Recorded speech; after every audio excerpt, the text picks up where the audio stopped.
5, 4, 3.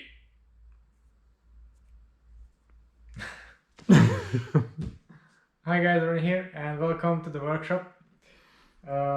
Today we're going to build up the first Tarmac SL7. Yep, right there, for a lucky customer that is going to get it before everyone else, including me.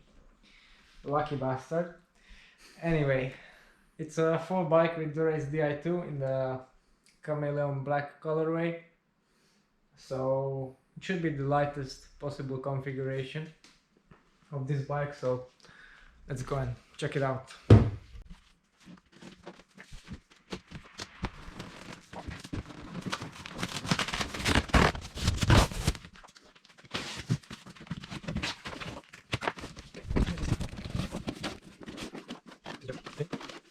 Nothing in there.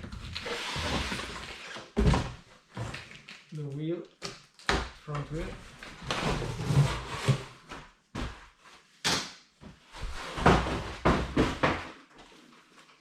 This is the new Roval Rapid CLX, and I've been using it on my own bike for a while now, and it's pretty damn good.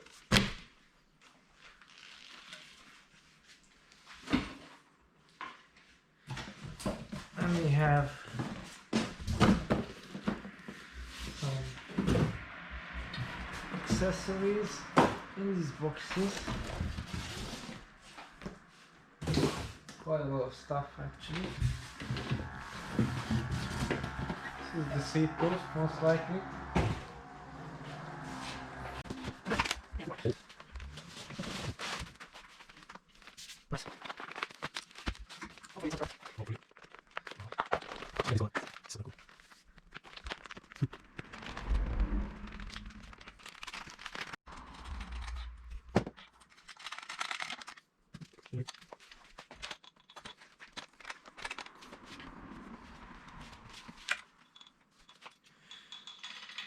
Okay, so this is the bike unpacked.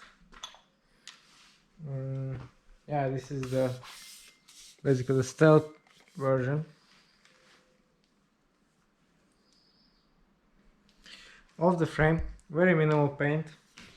It has these green-ish touches to it, green, purple in some areas depending on how the light touches it. Pretty nice paint job actually. You can see a lot of carbon too, raw carbon here in this section. Yeah, it's fairly minimalistic, but quite nice at the same time. Then we have the hoses and the cable going to the bar in a basically exactly the same fashion as on the Venge, although the stem itself is a little bit narrower in profile, a little bit lighter. Some people said that the handlebar of this bike is similar to the Venge, but it's not similar because it's exactly the same. It's the Aerofly 2 handlebar, which is very nice. So the hoses go in through here, they exit here, nothing is visible. You've got this very nice texture, so you can use it as an arm pad, or you just grip onto it. Very nice.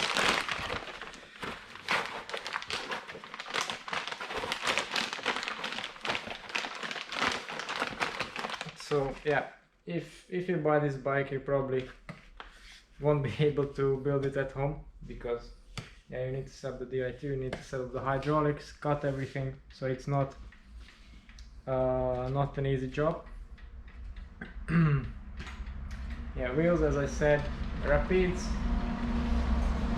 full Dura-Ace Di2 group set, including the power meter, but it's actually not a Shimano power meter, it's specialized own version. You can see that here.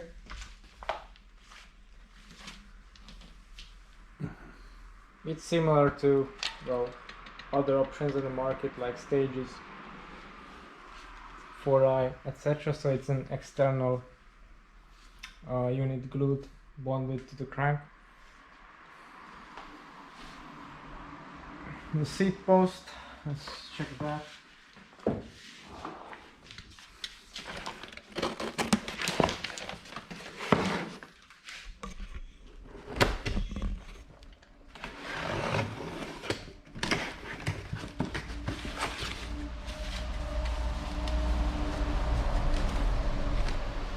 Oh, Right, like the rest of the bike, it's slimmer than the Venge, but I think a bit deeper in profile than the previous Tarmac. Also has the junction box port, which we are going to use here. Yeah, and the seat post head is exactly the same as on the other models. Then let's have a look at the stuff you get with the bike.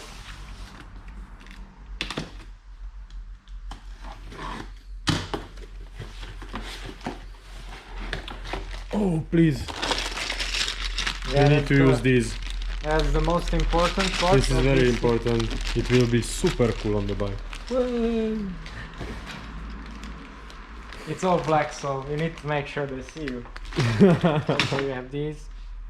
Also, wow. But okay. All How the to nice integrate to the seat post? stuff. No, I think it goes here. It's here. Okay. Probably here it has less drag. Yeah.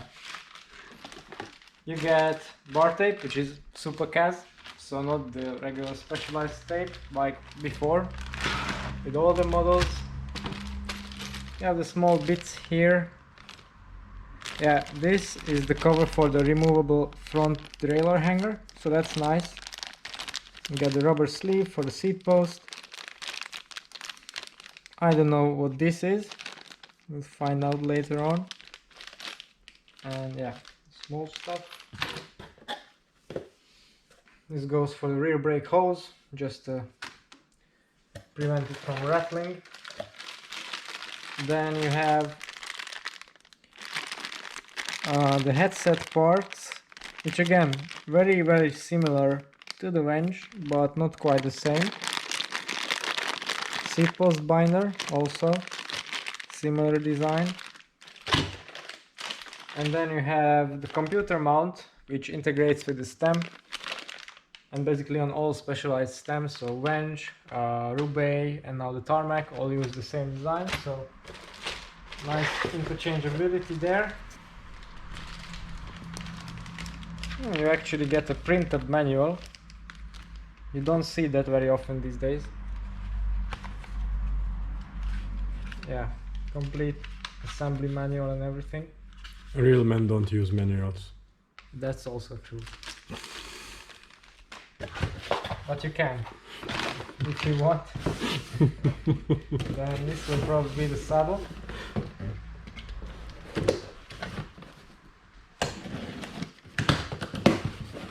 Yep. There it is. Is that a new design? Yes, it is. Ow. Yeah, the S-Works power saddle with some refreshed graphics. So you get matte rails instead of gloss and more stealthy black logos on there. I actually thought this bike is going to come with the mirror saddle. It's regular power. It also now has the mark for the center line, which is useful for bike fitting. Yeah, very good saddle indeed, very popular, so nothing wrong with that. And one more box. This will probably be the Di2 stuff.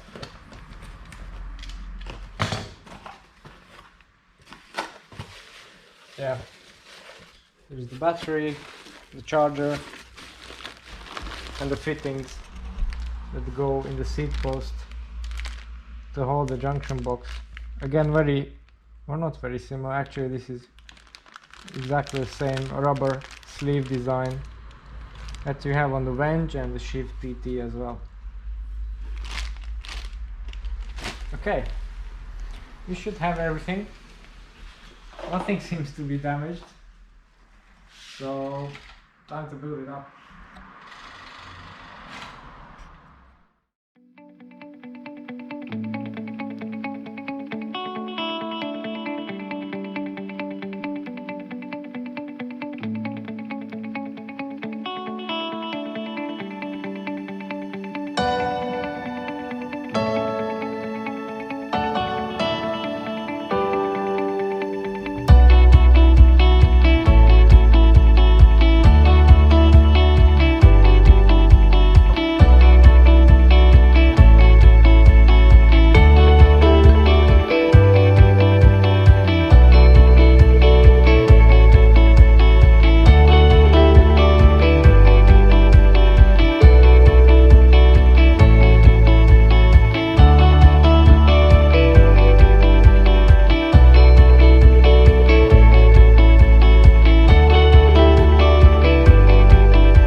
Okay guys, the bike is now ready, as you can see, fully set up, so completely ready to ride. The bare bike without the pedals and bottle cages weighed in at 6.88 kilos, so pretty much bang on the advertised weight, and pretty damn light for, I don't know what to call this, aero slash climbing bike, racing bike.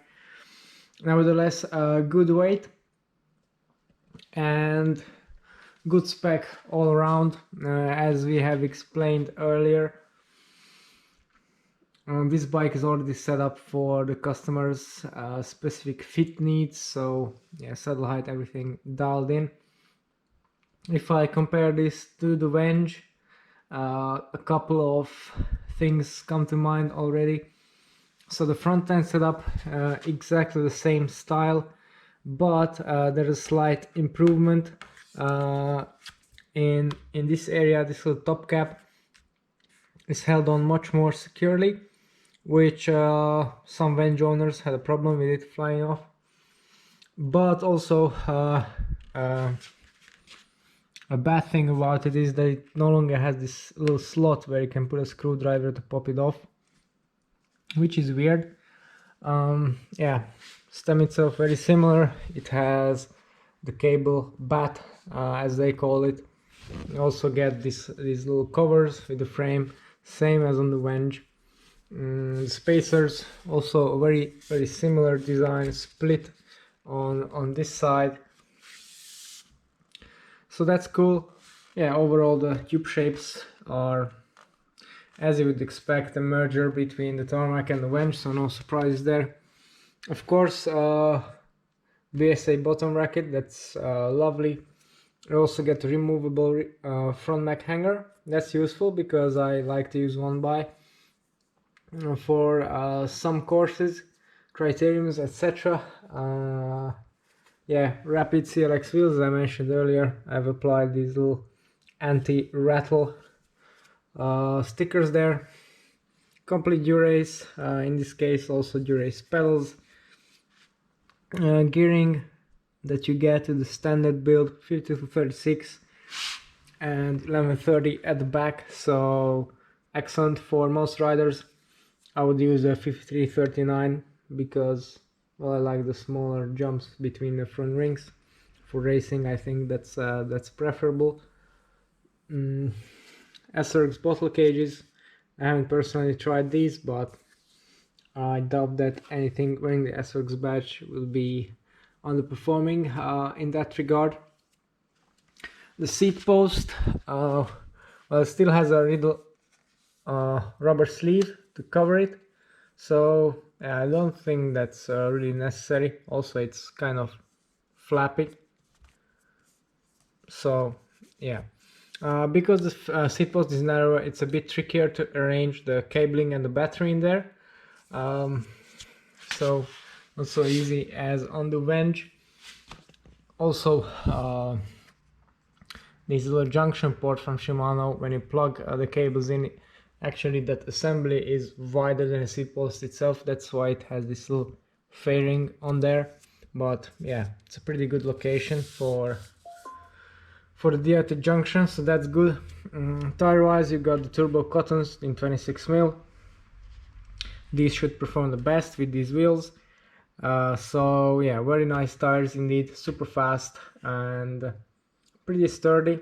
Not the most durable, of course, with the exposed sidewall and the generally pretty thin tread. What else to add? If I look at the bike as it comes out of the box, I already have a couple of things in mind that I would upgrade. So firstly, it's a bit weird that it doesn't have protective film on the chainstay. So that's a thing that I would add on for sure. Secondly, even it's a Shimano equipped bike, it doesn't come with the direct mount derailleur hanger, which is much neater. So that's another thing.